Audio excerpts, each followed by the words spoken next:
friends, welcome to my channel. இன்னைக்கு நாங்க பார்க்க போற ரெசிபி ரொம்ப டேஸ்டியான வில்லேஜ்களில் ரொம்ப ஃபேமஸான முருங்கைக்காய் பால் கறி எப்படி செய்யறதுன்னு நாங்க பார்க்க போறோம். அதுக்கு என்னென்ன பொருட்கள் தேவை, அது எப்படி செய்யறதுன்னு நாங்க இப்ப பார்ப்போம். நான் முருங்கைக்காய் 1 கிலோ எடுத்துக்கிறேன். அதுக்கு தேவையான பொருட்கள் என்னென்னு இப்ப பார்ப்போம். பச்சை மிளகாய் 5, தேவையான அளவு உப்பு, 1/2 டீஸ்பூன் மஞ்சள்தூள், ஒரு அளவான சைஸ் தேங்காவில் நான் கெட்டியாக ஒரு பாலும் தண்ணியாக ஒரு பாலும் எடுத்துக்கிறேன். நான் ஒரு தேங்காய் ஃபுல்லாக எடுத்தேன். மிளகுத்தூள் 1/2 டீஸ்பூன், பூண்டு பேஸ்ட் 1 டீஸ்பூன், மிளகாய்த்தூள் 1 டீஸ்பூன், மல்லித்தூள் 1/4 டீஸ்பூன், சீரகம் 1/4 டீஸ்பூன், கடுகு 1/4 டீஸ்பூன், தேவையான அளவு கருவேப்பிலை ரம்பை, சின்ன சைஸ் தக்காளி பழம் உண்டு,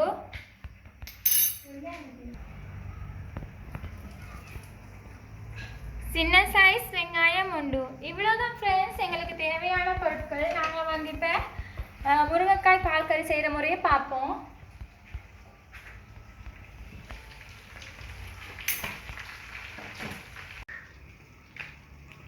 நான் எங்களோட முருங்கைக்காவை க்ளீன் பண்ணி வாஷ் பண்ணி எடுத்துக்கிறேன்.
எங்களோட முருங்கைக்காய் கொஞ்சம் வேக காட்டியும் நாங்கள் ஒரு 10 நிமிஷம் அப்படியே மூடி வைப்போம். மிதமான தீயில வச்சுக்கோங்க.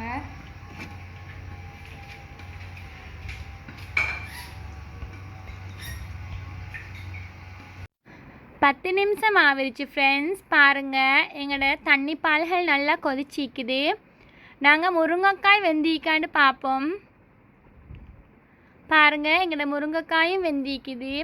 நான் சின்ன சைஸ் முருங்கைக்காய் எடுத்ததுனால 10 நிமிஷத்தில் வெந்துருச்சு.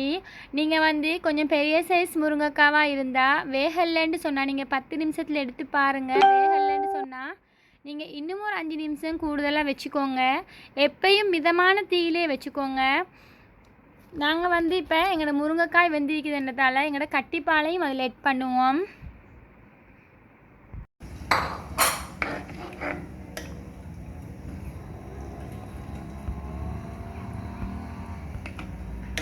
நீங்கள் ஸ்பூனை போட்டு மிச்சம் கிளற வேணாம், முருங்கைக்காய் துண்டு துண்டாக போயிடும். நாங்கள் இப்போ எங்களோட கட்டிப்பால் கொதிக்க காட்டியும் ஒரு 5 நிமிஷம் அப்படியே மூடி வைப்போம்.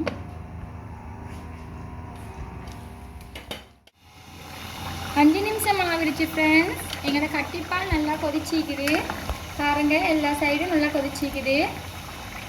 நீங்கள் உப்போட அளவை பார்த்து எடுத்துக்கோங்க. எங்களோட முருங்கைக்காய் பால் கறி ரெடி.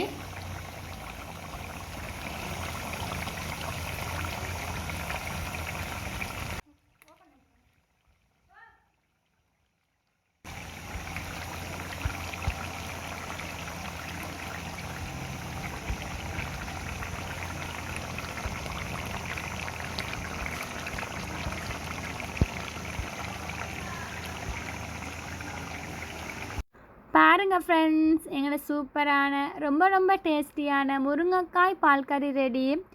இது ரொம்ப ரொம்ப டேஸ்டியானது மட்டுமில்லை, ஈஸியானதும் கூட. நான் ஏன் இதுக்கு மல்லித்தூள் எட் பண்ணினேன்னு சொன்னால், நாங்கள் ஏதாவது எங்களோட பால் கறிகள் கொஞ்சம் திக்னஸாக இருக்கணும்னு நினச்சிங்கன்னு சொன்னால் நீங்கள் லைட்டாக மல்லித்தூள் எட் பண்ணுங்கள், நல்லா திக்னஸாக இருக்கும். நீங்கள் எல்லா பால் கறிகளும் இல்லை, ஏதாவது உங்களுக்கு திக்னஸாக இருக்கணுன்ட்டு பால் கறிகளுக்கு மட்டும். எங்கட இந்த முருங்கைக்காய் பால் கறி வீடியோ உங்களுக்கு பிடிச்சிருந்தேன்னு சொன்னால் நீங்கள் லைக் பண்ணுங்கள் ஃப்ரெண்ட்ஸ். உங்களோட ஃப்ரெண்ட்ஸ் கூட அதிகமாக ஷேர் பண்ணிக்கோங்க. எங்களோட வீடியோவை பார்க்குறது மட்டும் இல்லாமல் எங்களோட ஒவ்வொரு ரெசிபிகளையும் நீங்கள் ட்ரை பண்ணி பாருங்கள். எங்களோட ஒவ்வொரு ரெசிபியுமே நாங்கள் ஈஸியான மெத்தடில் தான் ஃப்ரெண்ட்ஸ் கொடுத்திக்கிறோம். உங்களுக்கு நீங்கள் எங்களோட வீடியோவை ட்ரை பண்ணி பார்த்தாலே உங்களுக்கே விளங்கும் ஃப்ரெண்ட்ஸ்.